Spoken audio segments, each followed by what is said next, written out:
What's up, everyone? Rich from Rich TCD Bets. Hope you all are doing well. As you saw from the name of the video, I sold all of my Enchanted Lorcana cards. And I want to talk about why I did that and what I did with the money. So yeah, story time with me, I guess, today. But yeah, so Lorcana, the Enchanted cards, I think are great cards. I want to also just preface, I think the game is great. I think it's in a good place right now as far as playability. With this latest set of Fabled, I think it's in an amazing spot on the investing and collecting side of it as well, too. There's a lot of great arts that are coming out to be able to collect, and you're getting a lot of value opening cards, which is great. And on the investing side of it, you have new card rarities with the iconics, and you have like the Mickey and Minnie going for, I think, like $700 and about $1,000 for the Minnie and Mickey respectively. So there's a lot of good things going on with Arcana right now, but at the same time, I do think singles are your worst investment for the most part. I want to caveat that for the most part specifically. And I'll dive in a little bit of what I mean with that. And so I'll flash up the cards that I did have that I sold. All were near mint. And so they were going for about, I want to say like $2,050. I ended up selling for 1650, so basically like 80% of market. And yes, I know I kind of took a loss on these cards. I did get a lot of these cards for like 85%, and so I probably broke even at the end of the day, but I wanted to just sell it all as a lot just to kind of get rid of them a lot more easily than having to post on TCG Player or sell a few at a time, or maybe still have some that I haven't sold and have to deal with that. And so it was just easier for me to make the decision to just let me take a lower amount for my wallet so I can just sell them in one go and only have to ship one time and worry about that.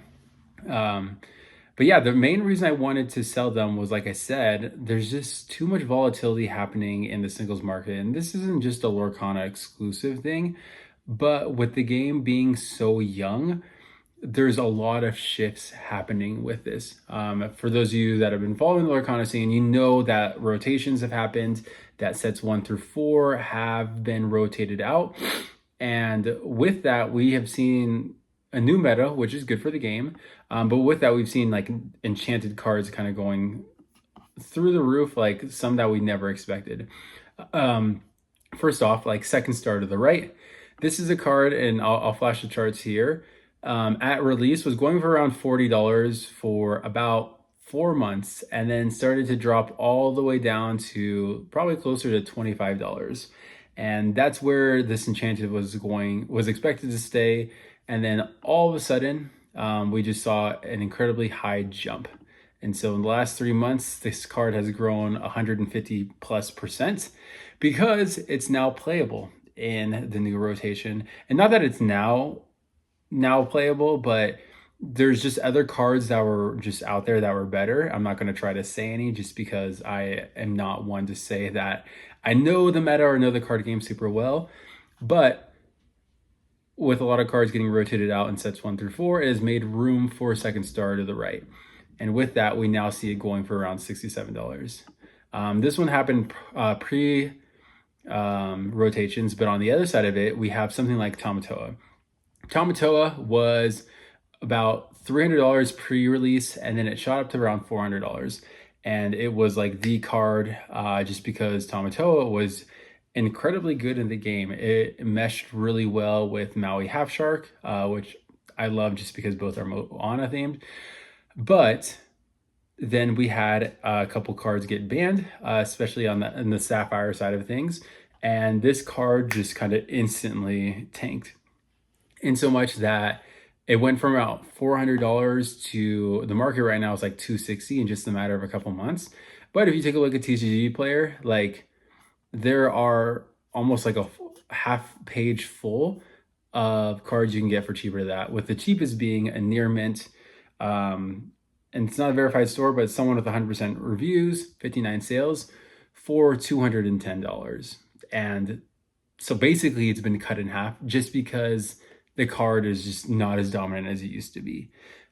Art's all right. Like, it's nothing great to me. So like I wouldn't even say like, oh, the art's why it was so expensive. No, it was so expensive because it was an enchanted rarity and it was incredibly playable. And the minute it wasn't, no one really wanted it anymore. So if you bought one like 350 or 300 plus, you're kind of just waiting for maybe some sort of meta shift with like the next set that comes out that maybe boosts Sapphire a little bit or has a card that works really well and synergizes well with Tamatoa. But I don't think it's going to be a $400 card again. And then like the last example I have of this is Elsa. And so while I pull that up really quick, because I haven't honestly checked it in about a month or so. And so this card has shot up. I'm seeing the market price for it is about $800 at this point in time. But for the longest time, this card was pretty accessible for $750. I would say more like $750 for probably like 6-7 months. If you look at TCG Player, it's actually down, but on Facebook Marketplace all the time, I was seeing this card being sold for like $750. The point I want to make is if we take a look at the year chart, the card has grown just under 4%. This is the chase card Enchanted of Lorcana, and it's from the first chapter. It's from the first set. I would say like, obviously this is taking it a little bit too far, but this is basically the base set Charizard, if you were to compare it to Pokemon. Like this is the card that everyone wants. Everyone loves Elsa. It was the #1 chase card. At one point, it was well over $1,000 at release a couple years ago, but it's kind of just stayed the same. And so when you look at cards that are amazing and very popular and they're not moving, and the only things that are moving are based off of playability, to me, it makes it pretty obvious that buying singles is not the play. And so those are the main reasons why I went ahead and sold mine.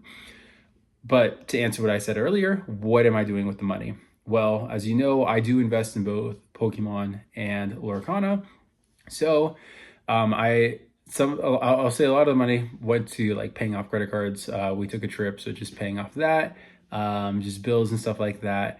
But I did buy a couple things. I did buy a first chapter booster box. So I did do that when it was around $250. That's going for, I have it on this tab right now. Market's like $330. So like I've already made $80 on it. I've already made like a 30% return on it, which is crazy to think that I've already done that. But I also bought some Prismatic Evolution stuff on the Pokemon side as well, just because I do think that's a great investment right now. And I have some money set aside to just buy some singles that I want on the Pokemon side. So again, I want to say that I truly do believe in Lorcana. I truly do believe in the sealed side of stuff, especially the first chapter. And I would say outside the first chapter, this new set, Fabled, it has the new rarity. And it's going to be the very first set that's going to have the iconic rarities. Who knows how long iconics are going to be around for, or if there's a new rarity that's even better than that in the future. But this is the first set that has iconics. And so it's going to be very popular. You see people today that are opening Fabled that have never opened Lorcana on their channels before. I've talked to friends that have asked me about it. Like, hey, did you hear about the Mickey card? Like, is it like, where is that? Like, tell me all about that. And they asked me as a Disney fan, they don't know about my Lorcana investing or anything like that, but they are just excited about it because it's a really cool card and it's a lot of money, obviously. So it gets a lot of attention from that. But that's what I do with my money. Let me know, did I make a mistake? Was it kind of dumb of me to do that? Again, I think sealed is king on the investing side.